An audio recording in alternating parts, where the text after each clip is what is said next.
Bem-vindos de volta à nossa disciplina de Ciências do Ambiente. Na aula de hoje nós falaremos da água. Então, água é uma palavra bastante complexa porque ela se relaciona a diferentes ideias. A água pode ser uma substância, pode ser uma mistura, uma solução, e pode ser um compartimento ambiental. Quando nós falamos da água como uma substância, nós estamos falando de uma molécula que é formada por um átomo de oxigênio e dois átomos de hidrogênio. Essa molécula é formada através de ligações simples que guardam entre si um ângulo de aproximadamente 104 graus.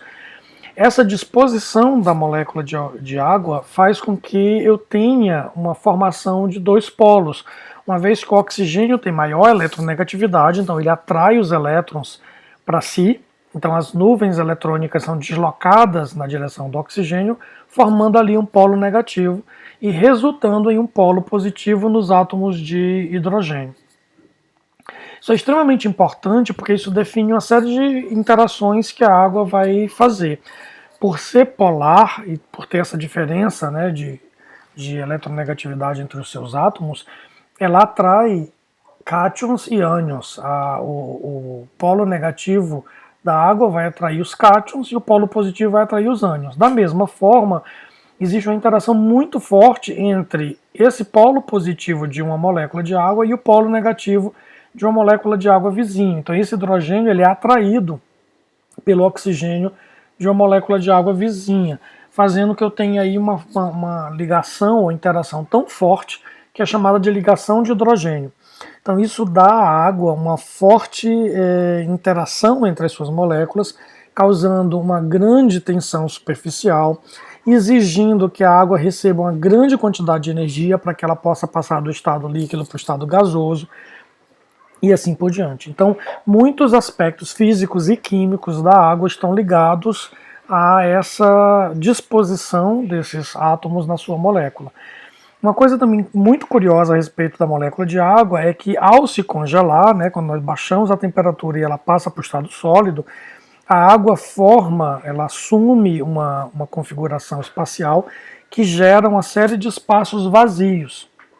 As moléculas de água se dispõem de tal forma, elas mudam de posição em relação ao que elas eram no estado líquido e assumem então um formato que permite essa existência de espaços vazios. Esses vazios que acontecem dentro da estrutura do gelo fazem com que o gelo seja menos denso do que a água. Isso é extremamente importante, porque uma vez que o gelo é menos denso, ele se acumula no topo. Então imagine que a gente tem um rio ou um lago. No momento em que eu tenho um inverno muito intenso e que começa a congelar esse rio, esse corpo d'água, o gelo vai se acumulando na superfície e forma uma camada que é um isolante térmico. Então, do lado de dentro, a gente vai ter a água no estado líquido que permite a continuidade da vida. Se não fosse assim, se o gelo fosse mais denso que a água, ele se formaria e iria para o fundo. Então a água estaria exposta de novo à atmosfera fria, que novamente iria congelar, e isso iria para o fundo. Ao final, todo o corpo d'água estaria congelado e a vida ali então seria extinta. Então é extremamente importante para o ambiente essa capacidade da água, que é uma das poucas substâncias que no estado sólido ela é menos densa do que no estado líquido.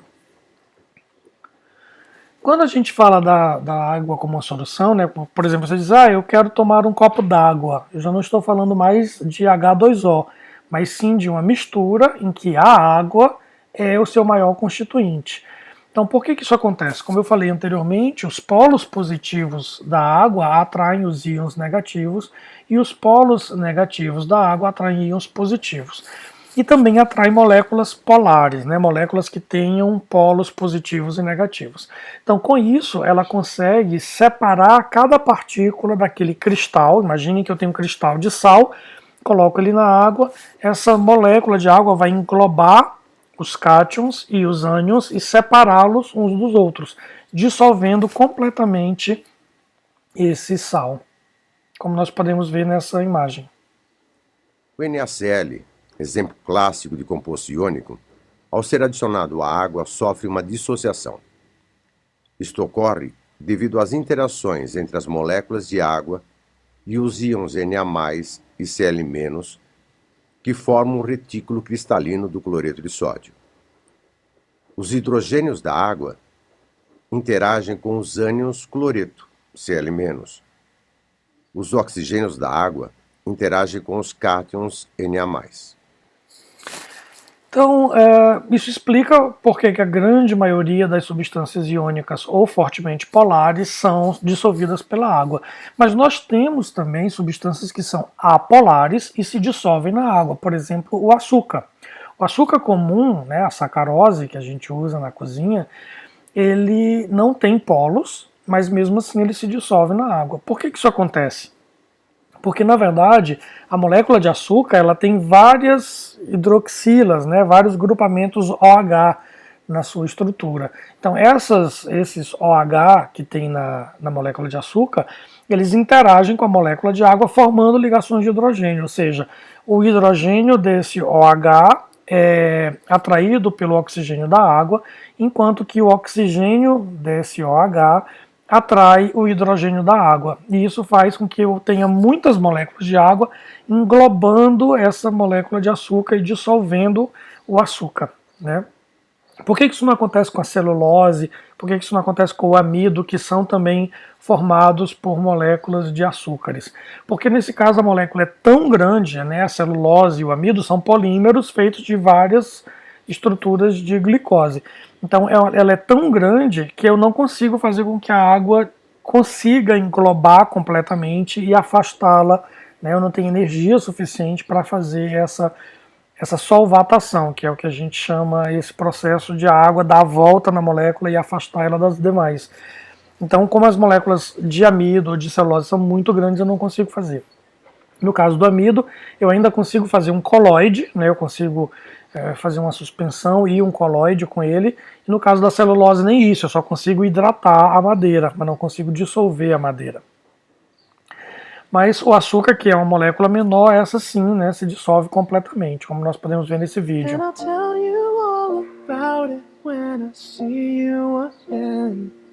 We've come a long way from where we began.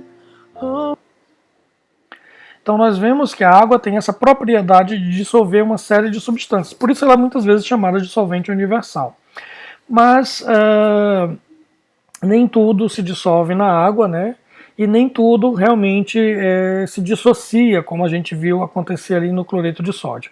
Aquelas substâncias que se dissociam perfeitamente na água são chamadas de eletrólitos. Então esses eletrólitos, ao se dissolver na água, formam íons, né? Ou porque quebram uma ligação covalente, ou porque se separam esses íons que estavam atraídos por atrações eletrostáticas. Mas as substâncias têm padrões diferentes de dissociação. Algumas se dissolvem quase que completamente e são chamadas de eletrólitos fortes. Outras se dissociam pouco e são formadas de eletrólitos fracos. Então, aquelas chamadas de eletrólitos fortes, elas formam muitos íons em solução e são boas condutoras de corrente elétrica. Enquanto que os eletrólitos fracos, ao contrário disso, formam poucos íons e conduzem menos corrente elétrica. Então, os principais eletrólitos fortes são os sais, né? De modo geral, os sais inorgânicos são eletrólitos fortes. Mas nós temos exceção, como os aletos, cianetos e tiocianatos de mercúrio, zinco e cádmio. Por outro lado, as bases e os ácidos são eletrólitos fracos. Também temos exceções, como os ácidos aí apresentados, né? Principalmente ácidos de haletos, como ácido clorídrico, bromídrico, iodídrico e assim por diante. E também temos algumas bases que são exceção a essa regra, como os hidróxidos dos metais alcalinos e dos metais alcalinos terrosos. Aqui temos que tomar cuidado, porque os hidróxidos de metais alcalinos são extremamente solúveis e eletrólitos fortes. Enquanto que os hidróxidos de metais alcalinos terrosos, eles são eletrólitos fortes, mas eles não são completamente dissolvidos na água. Então eles têm uma baixa solubilidade, mas aquilo que se solubiliza também vai se dissociar e formar íons. Então, embora ele tenha baixa solubilidade, ele é um eletrólito forte, porque a maior parte daquilo que se dissolveu efetivamente será transformado em íons. Bom, e esse grau de dissociação, né, a quantidade de íons que é formada pela dissolução dessas substâncias na água, também varia não apenas de substância para substância, mas também de acordo com algumas características do ambiente, como a questão da temperatura, a presença de outros sais, por exemplo, também vão afetar a dissociação de uma substância, bem como a diluição. Então, dependendo da temperatura, da concentração, nós vamos ter um determinado grau de dissociação. Quanto mais diluído for a solução, maior será o grau de dissociação. Isso é chamado de lei de diluição de Ostwald. Então, ele demonstrou que diminuindo a concentração, a dissociação aumenta. Isso funciona muito parecido com o que acontece nos sistemas gasosos. Se eu tiver um gás que pode se dissociar para formar outro gás com mais moléculas, isso vai acontecer se eu tiver um espaço maior. Então a molécula de gás tende a se quebrar para formar várias moléculas e ocupar todo aquele espaço grande. Se o espaço diminui, então as moléculas tendem a se aglomerar para formar uma molécula, né, maior, mas com menor número de moléculas, ocupando então menos espaço. A mesma coisa vai acontecer nesse fenômeno do grau de dissociação. Se eu tiver muito solvente e pouco soluto, a dissociação acontece mais pronunciadamente, enquanto que se eu tenho uma concentração maior, a tendência é que eu tenha menos dissociação. Bom, e do ponto de vista do compartimento ambiental, a água é também um espaço físico ocupado por vários organismos vivos. Mesmo uma gota d'água tem muitos organismos vivos se desenvolvendo ali, fungos, bactérias, vírus, protozoários, microcrustáceos, enfim, dependendo da origem dessa água, né? Se for uma água doce, uma água salgada, uma água salobra, então eu tenho diferentes ocupações desse espaço físico, mas a água é, portanto, um ambiente, né? Um espaço onde ecossistemas inteiros se desenvolvem. Então, eu vejo que a água ela representa diferentes significados, né? A palavra água tem diferentes significados, mas todos eles estão ligados àquela molécula de H2O. Bom, uma coisa importante ou interessante é a ocupação da crosta terrestre. 75% aproximadamente da superfície do planeta é coberto por água. Não significa que nós vivemos no planeta água. O nosso planeta ele é rochoso, mas a superfície, ou seja, a casca, está coberta por água. É como se nós pegássemos um ovo feito de pedra e molhássemos ele. Então, por fora, ele vai ter uma película de água, né? E assim é o planeta.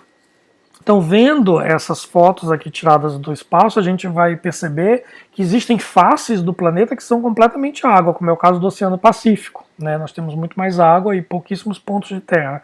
Por outro lado, se nós olharmos os dois hemisférios, o hemisfério sul tem muito mais oceano, enquanto que o hemisfério norte tem muito mais continente. Então, essa diferença de distribuição da ocupação da superfície do planeta é muito importante porque também vai afetar as questões de clima, como nós veremos na aula sobre a atmosfera.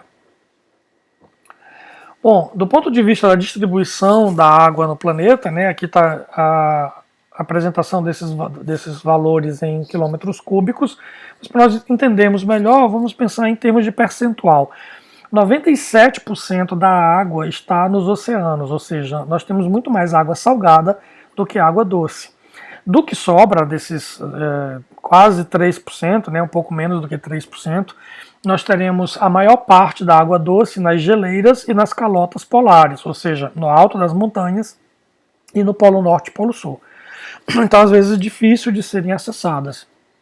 Depois nós temos uma boa parte da água como água subterrânea, e aí teremos águas doces, rios, lagos salgados, enfim, uma quantidade menor de água mais facilmente disponível para o uso. A quantidade de água dentro dos organismos vivos é extremamente pequena quando comparada com o total de água que existe no mundo. Embora muitos organismos tenham grande conteúdo de água, como o nosso corpo também tem aproximadamente 75% do corpo é água, mas no total, quando nós comparamos com o total de água que existe no planeta, é irrisória a quantidade de água que existe dentro dos organismos vivos. E a água se renova através do seu ciclo hidrológico. Isso é extremamente importante que a gente entenda que, ao se aquecer o planeta com a luz do Sol, nós temos a evaporação da água, principalmente nos oceanos, né, que a gente viu que são grandes superfícies de água. Então essa água vai evaporar e formar as nuvens. As correntes aéreas trazem essas nuvens para os continentes, que se chocam com grandes montanhas. E aí começam a chover. Então essa chuva ela vai ser absorvida pelo solo e vai formar os lençóis subterrâneos. E também, né, no topo das montanhas vai formar aquelas geleiras que, ao se descongelar, vão formar rios. Da mesma forma, a água subterrânea tem pontos de afloramento, onde essa água forma olhos d'água, e esses olhos d'água também alimentam os rios que descem o relevo voltando para o oceano. Esse ciclo é chamado de ciclo curto, porque ele envolve apenas transformações físicas de evaporação e condensação da água. Ela passa do estado líquido para o estado gasoso, do estado gasoso para o estado líquido ou para o estado sólido, né, porque ela pode descer na forma de neve, por exemplo, e depois do estado sólido ou gasoso para o estado líquido, formando um rio que corre na direção do mar e recomeça o ciclo. O chamado ciclo longo, ele envolve os organismos vivos. Imaginem que essa chuva vai formar rios ou a umidade do solo, que vai ser absorvido por plantas. Essas plantas reagem essa água com o CO2 da atmosfera e produzem açúcar, por exemplo. Esse açúcar vai formar amido, vai formar celulose, que é a biomassa dessa planta.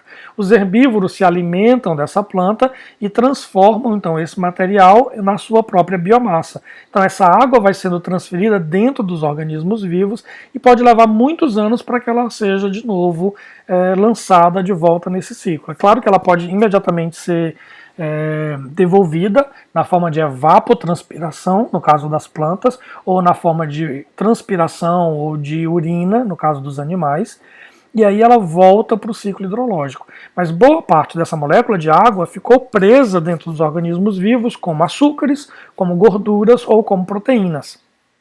Então essa água não vai ficar disponível até que aquele organismo morra, sofra uma decomposição e devolva essa molécula para o ambiente. Então vejam que a água tem aqui esse ciclo que é mais longo, que envolve aí os seres vivos. Mas, de todas as formas, existem caminhos para que a água seja absorvida, para que ela seja devolvida, e assim o volume de água do mundo se mantém, né, sendo circulado tanto no ciclo curto como no ciclo longo. Bom, outros temas serão tratados a respeito da água na próxima videoaula, onde nós discutiremos um pouco mais a composição dos oceanos. Bons estudos!